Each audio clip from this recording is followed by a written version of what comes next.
So, David, welcome to the show. Good to finally get you on here. We've been talking about this for a little while. Why don't we start by you running us through what your company does, and then we'll go back into sort of where it came from, because the story's insane, right? Yeah, of where it came from. But tell everyone what your name is and what the actual company does. Right. So, look, I'm David Davies. I'm the founder of AgUnity, and what we do is take relatively low-cost smartphones, and we adapt them so that they're actually useful for the very lowest income farmers in the most remote regions of the world, from Ecuador to Ethiopia to Papua New Guinea. We typically work in areas where those farmers are living well below the poverty line. Like, most of our farmers earn a couple of dollars a day, if that. Most of them have never owned a phone before. If they have, it'd be like an old feature phone, certainly not a smartphone. No. Very rare that they've seen one of them, or owned any technology. Most of them, a lot of them have never had a television or anything like that. Crazy. They live in areas where there's rarely good communications, and very few of them ever had a bank account, and they have very limited literacy levels. So if you combine all those sorts of things, then if they were to get a normal Android phone out of the box, I mean, great, it could do a lot of things, but they don't understand it. They can't read it. They can't use the app store. They haven't got a credit card. They can't pay for it. Yeah. So there's a whole bunch of issues. So we went through a whole, sequential number of changes to adapt the phone to just do the things that they need to do in a really simple and productive way. And we get, quite amazing results as a result of that. We'll go into that in a minute. I bet anyone who's watching is thinking, what? How does that happen? How does someone sitting here in Australia come up with the idea to find low-cost phones, do an extensive research into how to manipulate and change them, and then go out and give them to people in Ecuador? What else am I going to say? Let's run through, maybe before you go into the actual story, I think it's even better if we just sort of frame up your background, which makes it even more bizarre, I think. So tell us a little bit about yourself and how you ended up at the moment when you decided to do this business. Yeah, okay. So, look, I grew up on a wheat and sheep farm in outback South Australia. So, I'm from the country area, but I always worked in technology, and we sold off the farm not long after I left to go to university. And so I've been in technology all my life, worked in Australia for a while, then ended up in UK. Had a friend working in UNESCO at the time who said, this is how you submit a grant application to UNESCO. So I did. And I had a very ambitious grant application that said I would film all the UNESCO World Heritage sites in West Africa with a powered paraglider. And how much were you asking for? I was asking for £100,000, and they approved £50,000. So I had to find the other $50,000 myself, and we spent a year doing that. So that was which is super cool. Oh, it was flying over Timbuktu. Or getting to Timbuktu, which is like a week journey from Gao. Is it really? across sand dunes, and you can get stuck for a day, and the heat gets up into the 50s, and because we got delayed in Senegal and Mauritania and other places earlier, so we had planned to be in Mali in like a dry time, like a cooler time of the year, and ended up right in the middle of summer. So driving across deserts where, even in a fairly modern Land Cruiser, you have to stop the car during the day. It'll drive 20 minutes on sand. It'll be like a newish Land Cruiser. It'll be overheated. Jeez. And the Land Cruisers are the toughest of them all, right? Oh, yeah. That's no question. Only car to have in Africa. So, we went Dogon Escarpment, Ile de Gorée, Bank de AgUnity. That was fantastic. Massive bird nesting sanctuary. I was flying over that. And so what do you do after that? You finish that after 12 months. You're up here on a high. What's next? Well, that's the thing. We finished it, and I was like, what do I do now? So I, because I'd been paragliding, I went to Japan because I'd always had a great thing for Japan, and I ended up in a small company, and then ended up actually taking part of that company and turning into my own. And we were just in the right place at the right time. We had a bunch of the banks as customers. And we got Nu Skin came to us. Nu Skin's like kind of Amway for cosmetics. Huge market in Japan. They've got hundreds of thousands of distributors. And this is when the iMode phones were first coming out, the Docomo web browsing phones. And we just built a really simple middleware product that would allow the Nu Skin distributors to all see what they were earning. or their information, which, Cool. nowadays it's nothing. No. But those days it was things like that on your phone. You didn't have, they weren't even colour still, were they? There was nothing. Yeah, the first no. ones weren't colour. By the time we released it, they had like simple 16 colour. Yeah, yep. See, this is like original PCs, right? It was I got married very when phones went colour. I remember because I got my colour phone about a week before my wedding. big deal. Yeah. So we built that product, and then that company got acquired by a NASDAQ-listed content management company in the US. Yep. And I was, trying not to do very much and got hired into Goldman Sachs, where I built a system called Technology My Desk, which is Goldman still use it. That won their innovation award. And cool. Once it won the innovation award, Goldman wanted to do what they do and moved the whole project to New York and said, do you want to go to New York? And I said, no bloody way. And then I moved downstairs to literally downstairs to the same desk, 10 floors in the same building, to Lehman Brothers, where I ran treasury technology for Asia. So that's a bit like being Arthur Dent. With a front row seat to the end of the universe. Yep. Because Treasury funds the bank. Yeah. And Treasury technology is vital to moving the money around the world. And Lehman had the best cash management system, bar none, for essential reasons. Yes. So we and the Treasury team probably kept Lehman alive and held off the GFC for like a month or 6 weeks more than it would have otherwise. Which doesn't seem like a long time, but I reckon it might have been. But we didn't stop it. But maybe we held it off. I don't. Banking's kind of, once you learn more about banking, I'm very unimpressed with what they do and how they operate. Mm-hmm. But I don't think we did any harm by keeping the bank alive a little bit longer. No. Yeah. And so then that crashed, and I got really interested in crypto right in the aftermath of that. Yep. Because the original Satoshi writings and the original concepts of crypto was about the financial system is broken. It's not serving most of the world. It's geared for a lot of things. And it was about changing that, creating a new system. And, unfortunately, it's kind of now become, most of crypto now has become a mirror of the banking industry for a different group, which is a bit disappointing to me because I saw incredible promise in it. I wonder if it's disappointing to him, whoever he is, wherever he is. Yeah, whoever Satoshi is, he'd be like, not what I was thinking. Yeah. I invented cold fusion and all I want to do is blow stuff up. Yeah. And then I got hired. I was working on some crypto ledger technology. Yep. A very kind of a communications protocol, which we called Zenek, that we eventually shelved because of AgUnity. And then while I was working on that, I got a former colleague that I'd worked with at Goldman and Lehman had the head of infrastructure at Standard Chartered Bank in Singapore, and he hired me in to run market data control. Market data is interesting because in a lot of banks it's the second biggest expense line. Is that right? After employee salaries, market data. Really? Yeah. So Standard Chartered is not a huge bank. They spend $100 million a year. Jeez. And my first year I cut $10 million off that bill. Because they had Bloomberg terminals that they'd given to interns that had left and they were still paying for them. And Standard Chartered was that sort of bank where they very, very different from Lehman, right? And hence why I got hired into that role. And so I was there for a while, and because I'd had this other business, I'd actually had another company that I set up in Singapore to do cost allocation, and we sold that one as well. Yep. And then we started working intensely on this Zenek thing. And we'd actually spent a fair bit of money trying to build the best way to describe it is it's some sort of a hybrid between BitTorrent and blockchain. So an encrypted communications protocol where you can share data and know who's used it. And we were targeting that to disrupt market data itself. Okay. So say a bank like HSBC could buy directly the data from Goldman Sachs rather than going through Bloomberg and then a lot of people who would not have wanted that to happen. Yeah.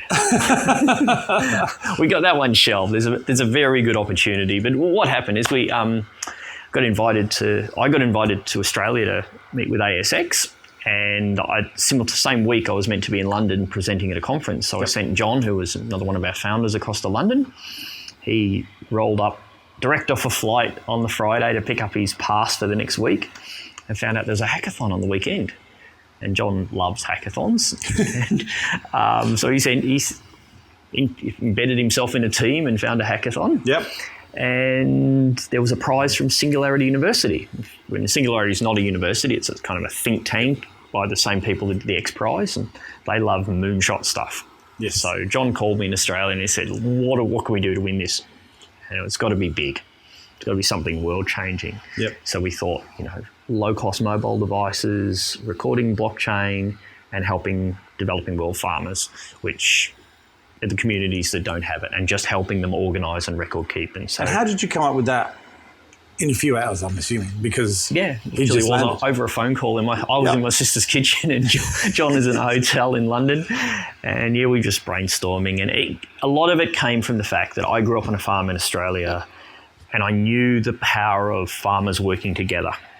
There's an interesting story on this, that in Australia, all the farmers around us, like we're mostly sheep, wheat, but there's a few dairy, so we know a little bit about the dairy industry.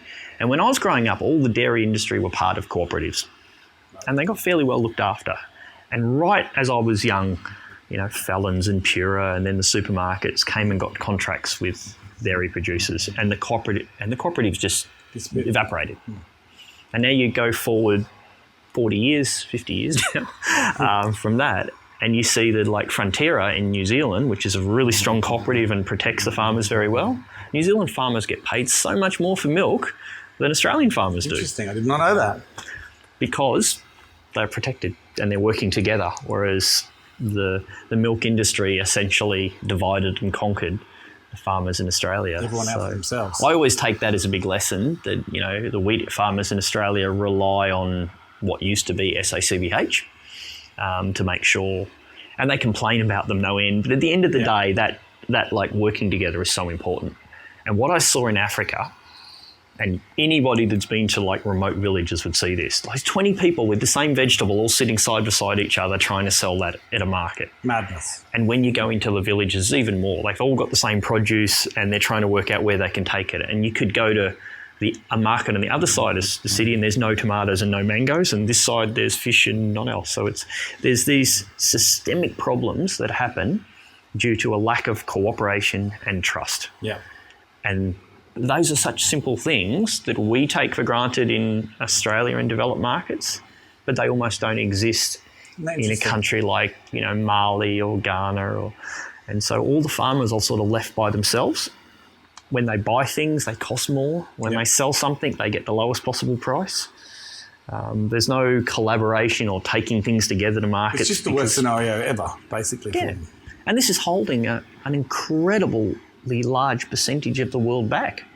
That we work with a lot of aid organisations and agricultural support organisations, and they're doing tons around getting seeds and other, support services to them.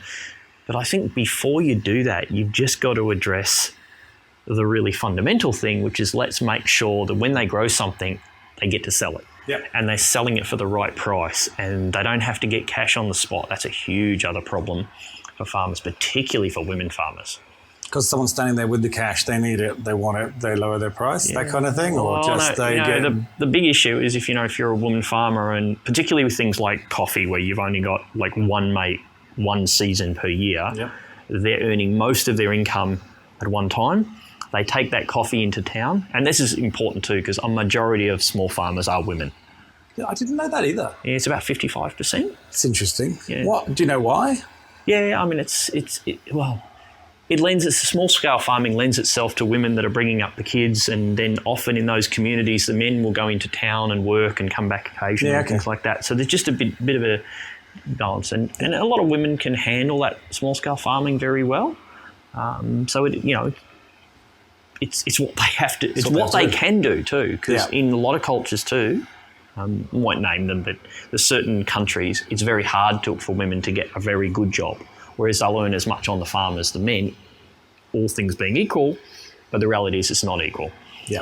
And you see this in the Pacific. The Pacific's really interesting to see this, in that women farmers won't want to have cash or won't want to have too much cash, because in their village, if you go to, say, Bougainville village, the shop there, it'll have soap, it'll have noodles, a few other things, and alcohol. Right. And if you've got $50, you can only spend so much on soap and noodles. So, and the things like solar kits and fertilizers and seedlings, you might have to take a journey for 50 kilometres. It's going to cost you $20 to get those. So it's like a long bumpy road and takes the whole day and stuff like that. So they're not keen to sort of go into the village to get stuff. Right. But on the other hand, the women particularly don't want to have cash on hand. So what we saw in Bougainville was really interesting. That was very early days of AgUnity. Yep. We didn't have a system where, farmer brought in cocoa beans and we assumed they just want to get paid. Yep.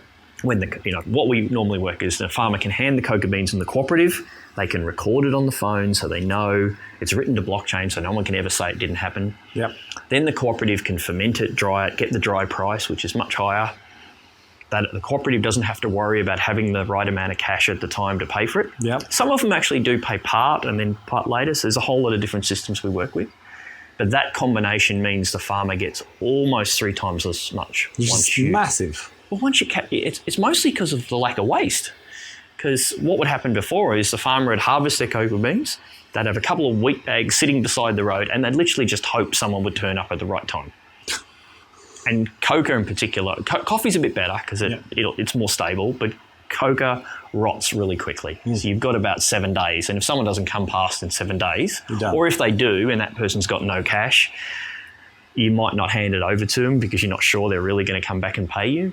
Well, they might be offering a ridiculously low price because they know no one else is going to come. And you've only got 1 day left. They can see that. Yeah, okay. Bingo. All that kind of stuff. And then the other thing that happens, then that person has worked hard to harvest those and not sold them. What happens next season?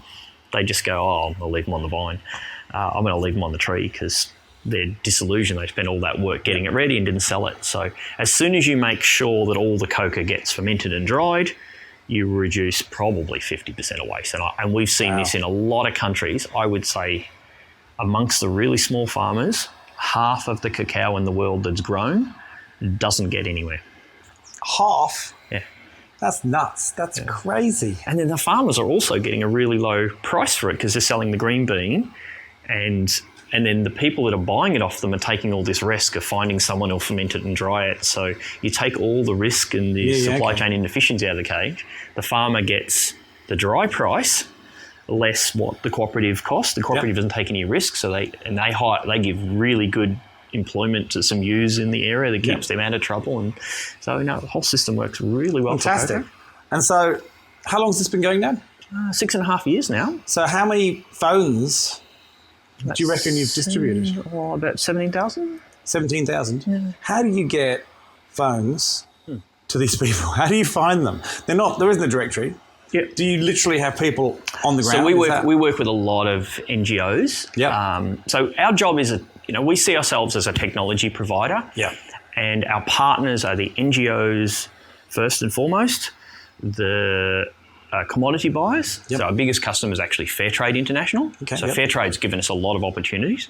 And we'll get into a little bit later, like where Fairtrade sits in the farmer ecosystem. Other commodity buyers as well. We also work with banks and financial institutions. So UNCDF has been really helpful in introducing us to organisations that want to get into these last mile. Right.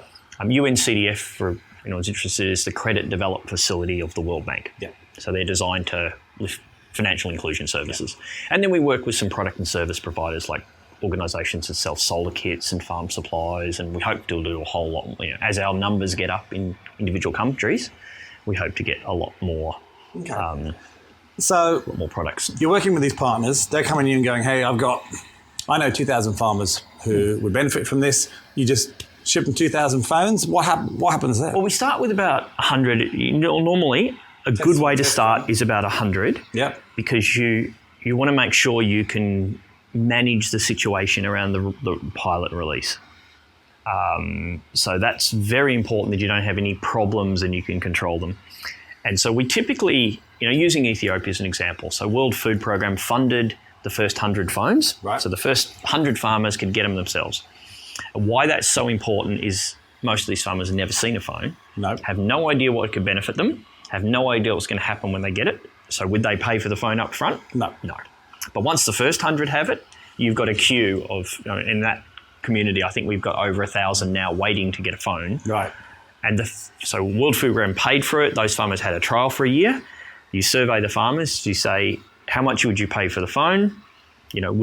How long would you need to pay back the phone is the other important question.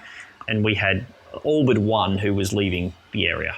So, and that's typical. We normally, we give them a trial, and the first batch of farmers, you'd have to pry the phone out of their dead hand. They would not give it up for anything because it's changed their life. Yeah. But they needed to have it to understand.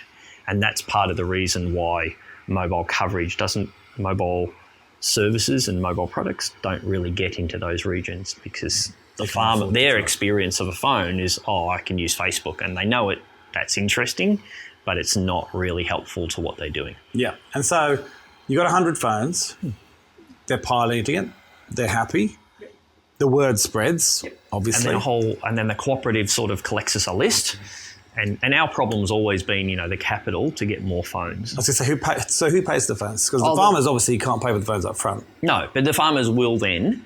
So once the first group have had a trial, those farmers will start paying them off. And once they pay for the phones, we get more phones in and recycle it to the next group of farmers. So it's a bit of a slow process at the moment. And one of the things, as we're proving that this model works, which 3 years ago we hadn't, now we have very, very assuredly shown that in every market we work, and this is about a dozen different countries of very different demographics, if farmers get to try it, they'll very reliably pay off the phones. Because the cooperative is sort of relying on all the farmers to do the right thing, they'll self-enforce the system. Right. So if one farmer decides he doesn't want to pay, he gets a lot of pressure from everyone else. Because everyone else doesn't want to lose their phones. Exactly. And so what about mobile coverage? Like you said, these areas aren't typically 5G. So how are you overcoming that problem? I don't know what the mobile service is like in Ethiopia. Does it exist? Is it? Yeah, it's almost as bad as Australia. Almost.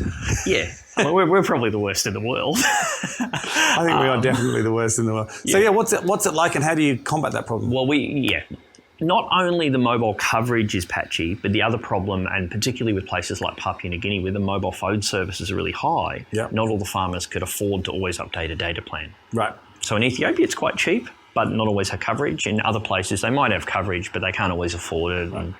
And they might not be close to any way that they can update their data plan. So we had to rethink how the phone works. And that gave us a lot of opportunities. So we get, new phones, we strip off the Android, and we take over the comms channel on the phone. So it's got like a message queue in it. Right. So if I do a transaction with you... Well, you've got one here. Oh, yeah. So I've got one of the phones here. And these are actually really good phones that we get for about $50. Okay. And that's a military-grade waterproof phone. You've been dying to put that in there. Yeah, it's got that basket right there. It's still fully functional. So it's perfect for a farmer. So when you say military grade, so dust, dropping, all that kind of stuff. I give one to my autistic daughter, and she throws them around all the time, and they're indestructible. Maybe I should get one. Which is perfect for farmers. Yeah, I got one myself.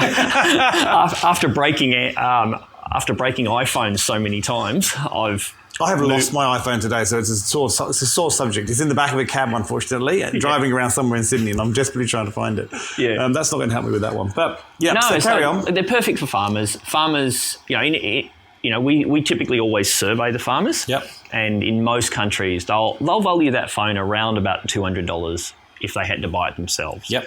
Because we buy them direct from manufacturer, in bulk. We get them around about $50. We land them in Ethiopia, say, or about $70. Some countries cheaper, some countries more, depending on taxes and import costs. Yeah. We add the cost that we have to spend to train the cooperative, set them up, get the farmers online, and we have a team that are based in Indonesia, and we used to travel around the world.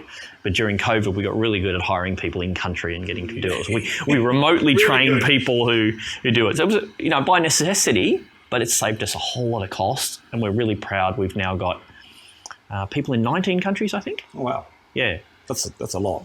Yeah.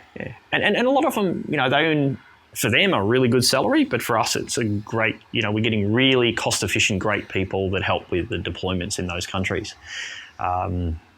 So we land the phone, we train and get the farmer. Cost to us comes up to about $120, and we let the farmers pay that back over 2 or 3 years, which to them is affordable. And again, as far as they can see it, they've got a bargain phone. They've got a $200 phone for $120, and instead of just being the out-of-the-box Android phone that they don't really understand It's a phone that's It's set up, easier. out of the box, it comes with 3 really basic things. So, to hand over harvest, to get cash, and then we add other icons as it goes. So a learning module. Get Goods is like a marketplace, so you can pick up stuff, solar kits and fertilizers. Then we can connect to banking service. This one, we work a lot with Fairtrade. This has got the Fairtrade icon on it, which they use for quite a few different things, such as the farmers deciding where the premium goes from Fairtrade. So how, begs the question, how are you planning to make money continue this? Because right now it seems that money's going all out one way and coming back in very small amounts the other way, and that's just to break even, right? So where does it go from here? Well, our business is really like eBay, but what we're doing is we're doing all that work because the farmer's next big problem, we've tripled farmer income in some cases. Which is amazing. Which they go from the point that they can just survive to now I've got spare cash. What do I do with it? Yep. And that's the other problem. We went, as we said before. You don't want them spending on alcohol. In the shop, they've got alcohol. They need to be able to have other things. And when we put things like solar kits in the thing, they'll straight away buy them. So solar kits is in power for their houses or equipment? So like little home solar kits that have like a couple of panels and a couple of lights and a charging station and a battery. And for most people in the developing world, those kits good ones cost about $100. Yep. And that's life-changing. If you've ever seen, and we see this all over, kids with a kerosene lamp trying to hold a book on the other side of the kerosene lamp with it turned down so low because kerosene costs a lot. Yeah.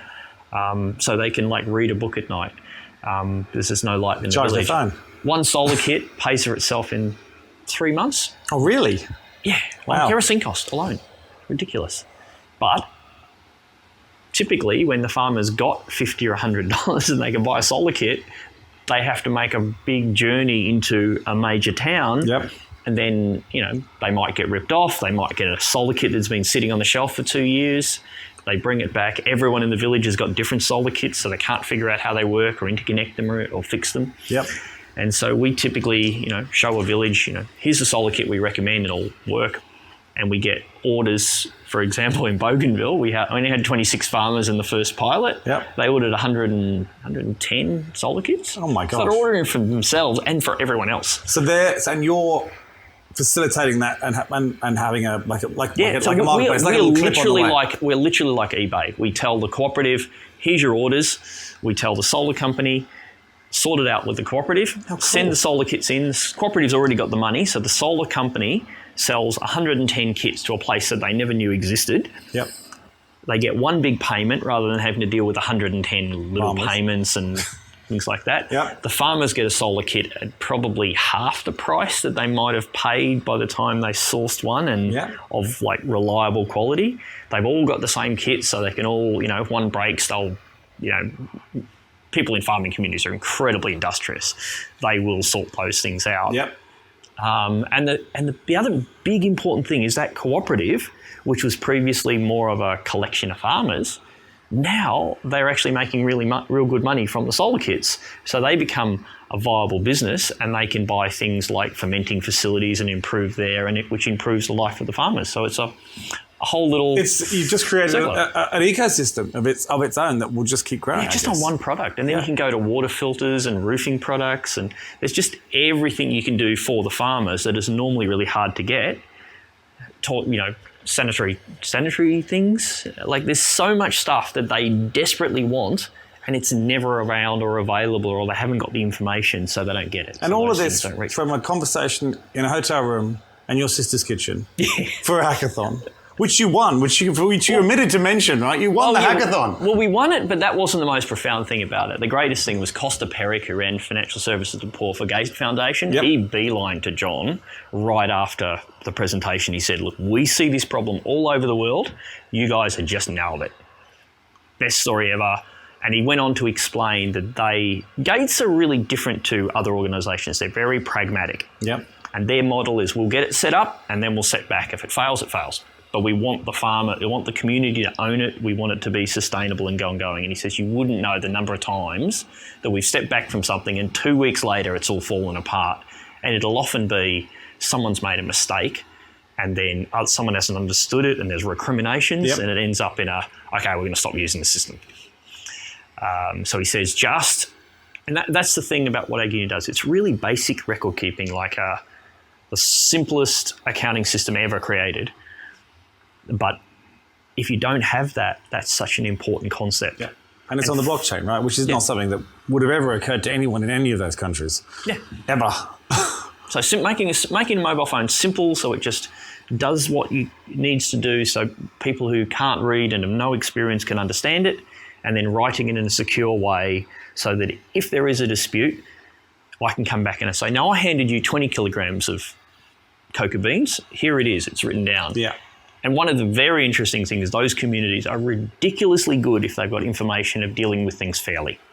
Interesting. It's when there's no information or when it's written on a piece of paper, even something written down becomes a he said, she said. That's not my bit of paper or blah, blah. That's not my writing, but that's final. As soon as it's final, then a bunch of people will step in and they'll almost invariably get the right answer incredibly fairly because they live amongst each other, right? They don't want ongoing disputes. If there's some evidence, and that's all we make sure is providing. And so once you do that, that trust and cooperation comes in, and that's what I was going to say. It's all about that.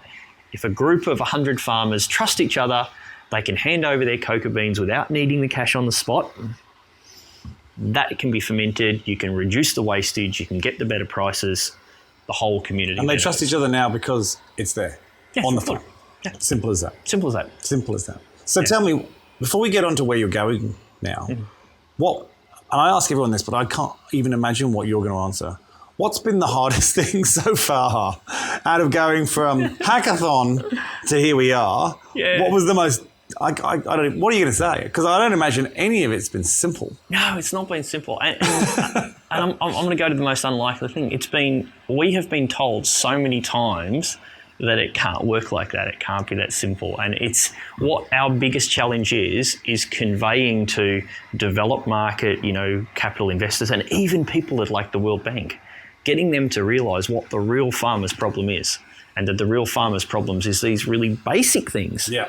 And once you do the basic things, you can do more things with, the crops and the nutrition value. All the farmers are on the phone. You can improve those things later. But firstly, let's just make sure that when they've got something, they sell it. Yeah, that's that basic thing. And that they trust each other. It's a simple thing. And that's missed by a lot of people.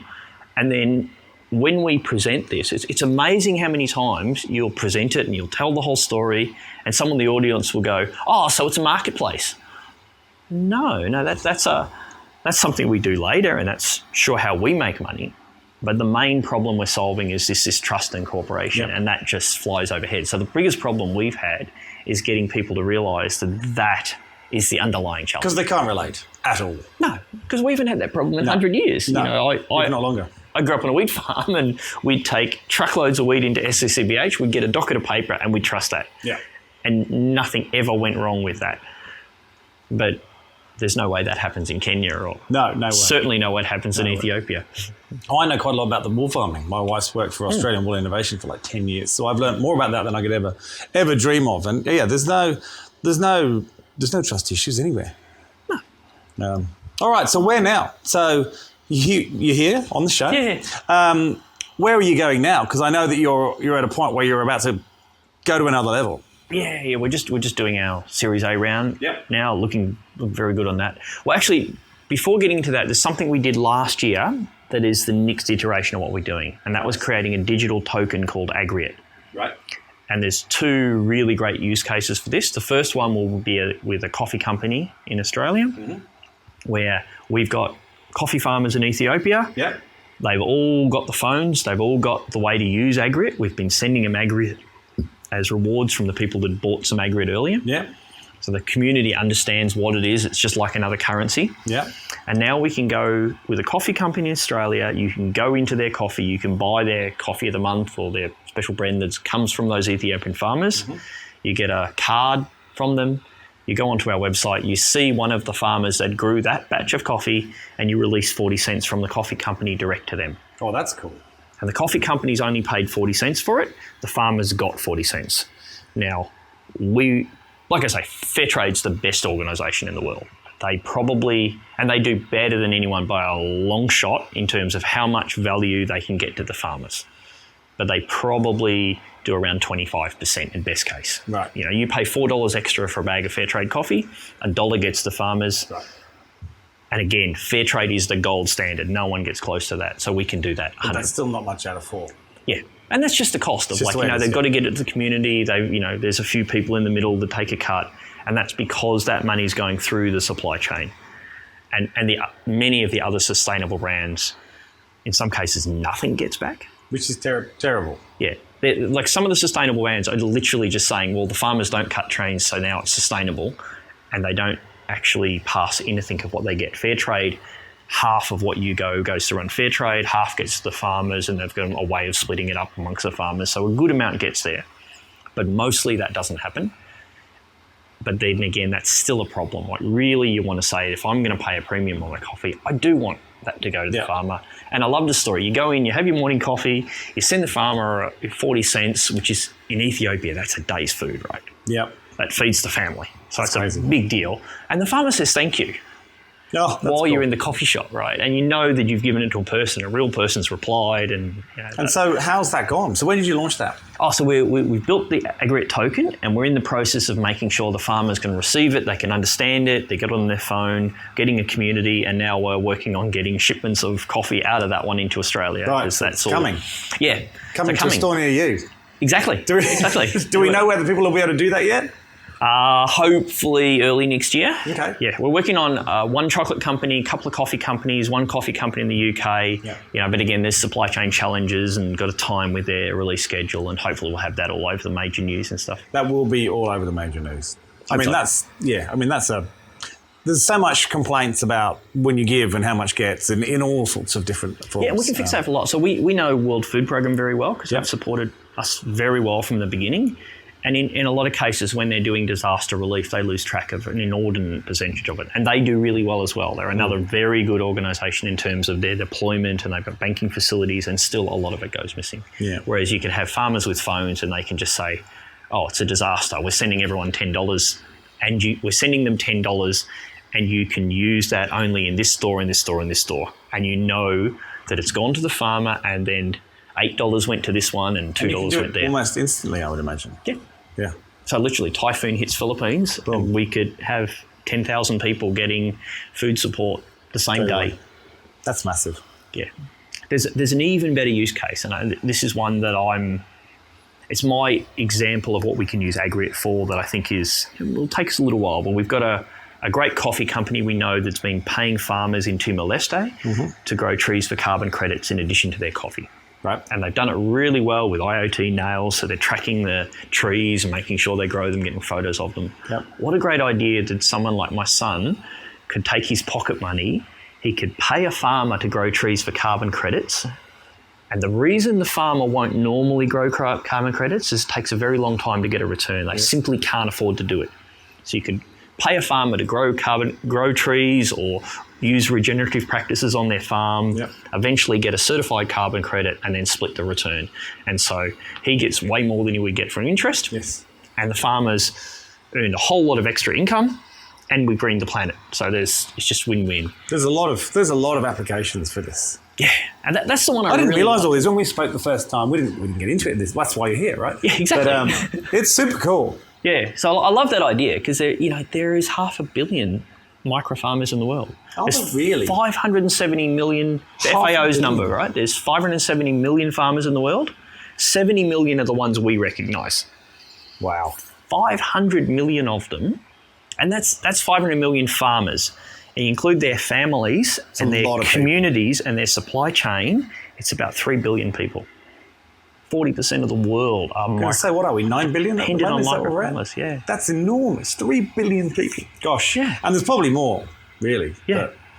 So that ecosystem is micro farmers that fit this demographic. Mostly don't have phones, bank accounts, live in remote areas, very small incomes. They eat very well.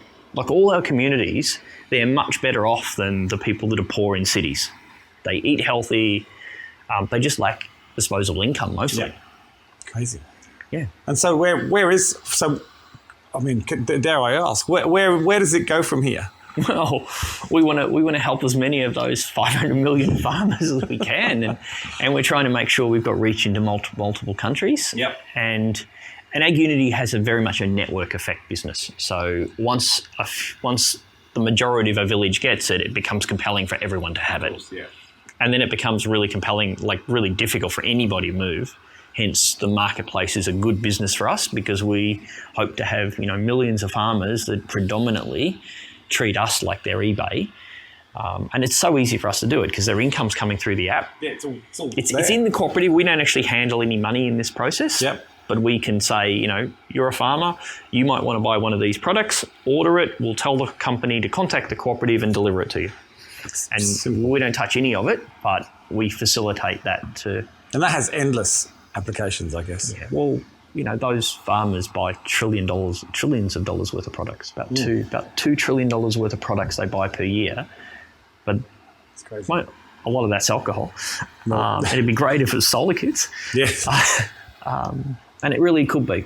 Wow. And on the other side, 500 million farmers is, every time we run the numbers, this is the biggest opportunity for the world to address climate change and carbon sequestration. And poverty. Yeah. Everything. Like all sorts of bad things. The biggest problems in the world all addressed. But those farmers, that number of farmers who for an incredibly small amount, a few dollars a month, can be incentivized to completely green their property. Yeah. They don't do it now because it's more convenient to cut that tree down to firewood than it is to green it. But if I'm getting a couple of dollars a month, I'm absolutely not cutting that tree. Yeah. So it's just a matter of incentivizing the right thing. It's so much cheaper to get them to address green issues where they can earn a really good income from it than pay for massive replantation projects in Australia or all the other things we're doing on climate change are eclipsed by what we could do if we just tapped into the forgotten billions. It's the atomic habits thing. Small little changes over but this is over lots of people rather than lots of period of time has an unsurmountable amount of impact. Absolutely. We could address climate change, we can green the firm, we can create more micro environments, we can protect species, all that stuff, and lift people out of poverty for doing those things. Yes. Yeah. Wow. Okay, well, one more question. I know you're going to be growing at some stage in the coming months. Yeah. If someone's interested in working for you, I guess people love it to hear it from you. Why would you? I mean, gosh, I don't even know why I'm asking this question. There's so many reasons why. But let's hear you coin it. Why would someone want to come and work with you? Well, our core of people come from investment banking, like I mentioned, like our CTO and chief product officer and others, and they were earning huge incomes. But that's not a rewarding thing to tell your grandchildren. No, it's not. Like, everything I did in banking is meaningless compared to, and I saved Standard Chartered $10 million in a year, but that's meaningless compared to helping farmers lift themselves out of poverty. And we like to phrase it that way. We're just a tool that lets them do it for themselves. Yeah. If some farmer doesn't want to get better, not our problem. Yeah. You're an enabler. We'll provide the technology that helps them, and it helps the NGOs and the good commodity buyers and the good product and services companies reach those people so they can help them as well. We're just that middleman that enables it all to happen. And to someone that wants to work somewhere, we hire a lot of people, field agents that go out to these places. So we hire them all over the world, and then essentially we are a technology company, and there's so much more we can do on this platform. So much more. Like, we really want to have community messaging and social media. We want to have medical advice. We want to have training and learning programs. We can do medical appointments through it as well, I suppose. Yeah, totally. Do they have cameras? Yeah. So you can do video? You can do video? Yeah, it's a fully functional phone. It's actually you get a really good phone for $50 in bulk. Well, I might need to do that if that cab doesn't come back to me this afternoon. But I might take that one. Wow, what a story! I mean, it's not a story you hear. It's not a story that not enough people know about either, which is exactly why you're on this show. But I'm blown away. But I think it's. I didn't realise, and the more you talk about all the things you can do, it's mind blowing. Congratulations and well done. And I hope the raise goes well. Yep. And we will definitely be getting you back on this show in about a year or so to see what's happened. Lovely. Thank you very much. Thanks for coming on. Cheers.